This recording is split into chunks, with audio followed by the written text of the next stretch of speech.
You don't procrastinate because you're lazy. You procrastinate because your brain is wired to avoid discomfort. And once you understand that mechanism, you finally have a real chance to break free, in a conscious and sustainable way. Have you ever made a clear plan, set specific goals, and felt determined to complete an important task, only to find yourself scrolling your phone, cleaning your desk, cooking, or doing anything else except that one thing? Have you blamed yourself for being undisciplined, irresponsible, or incapable of focusing? The truth is, many people fall into this loop. And the first thing to realize is this: procrastination is not a sign of weakness. It's a natural consequence of how the brain operates. According to Dr. Tim Pitchell, a leading researcher on procrastination, this isn't really a time management issue as we often think. Procrastination is an emotion regulation problem. When you think of a difficult task, a high-pressure project, or a boring chore, your body instantly triggers uncomfortable emotions, anxiety, self-doubt, fear of failure, fear of judgment. To escape these feelings, your brain redirects your attention toward a more pleasant, instantly rewarding activity, like watching videos, organizing your space, snacking, anything that gives you a quick sense of control or comfort. This is a tug-of-war between two brain regions: the prefrontal cortex, responsible for rational thinking, planning, and decision-making, and the limbic system, the center for emotions and survival instincts. When negative emotions dominate, the limbic system wins. That's when you procrastinate. The problem is, after avoiding the task, you don't actually feel better. Instead, you feel guilty, anxious, and self-critical, which makes starting even harder. Procrastinating because of emotion, then producing more negative emotions. This becomes a cycle. A classic 1997 study by Tyson Baumeister showed that habitual procrastinators feel better in the short term. But over time, they experience higher stress, lower performance, and declining mental well-being. One reason this happens is delay discounting, the brain's tendency to undervalue future rewards and prioritize immediate gratification. So even when you know the important task matters more, your brain still leans toward the comfort of now.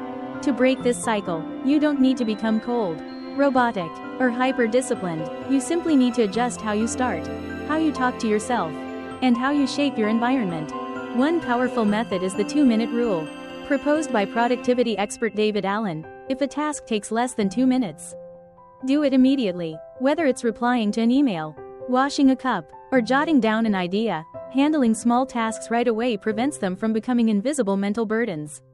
Your brain feels lighter, and you regain a sense of control. Next, break tasks down. One reason we procrastinate is that the brain sees a task as too big or vague. Don't write, "finish report," on your to-do list. Instead, write, "open the file," write the title, and jot down 3 bullet points. That small step doesn't scare you. And once you begin, you start rebuilding the emotional connection between action and achievement. Time blocking is another powerful tool. When a task is linked to a specific time slot, your brain doesn't need to redecide what to do next. You're not constantly asking, "What now?" You just follow the schedule.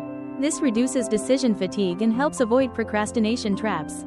Also, recognize that many distractions today don't come from within, they come from your environment. Your phone, notifications, social media, messages, they're all designed to hijack your attention. If you keep procrastinating because you're being pulled out of focus mode, the problem isn't weak willpower, it's a setting that works against concentration. The solution isn't to fight dopamine, but to reduce exposure. Turn off notifications. Keep your phone off your desk. Create a space that makes starting easy. This is how you clear the path. Finally, acknowledge what you've completed, not to pamper yourself, but to retrain your brain. When you see yourself completing even small tasks, you restore the belief that you're in control. And that sense of control is what sustains action, not external pressure.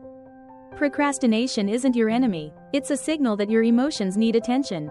Your strategy needs tweaking, and your self-talk needs compassion, not punishment. Someone who no longer procrastinates isn't necessarily more disciplined, they've simply learned how to begin.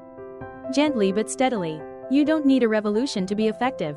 You just need to return at the right moment, with one small step, one clear action, and one act of kindness toward yourself. When you understand how procrastination works, you finally have the power to choose, stop or continue. And only when you have the power to choose, do you begin to take ownership of your behavior.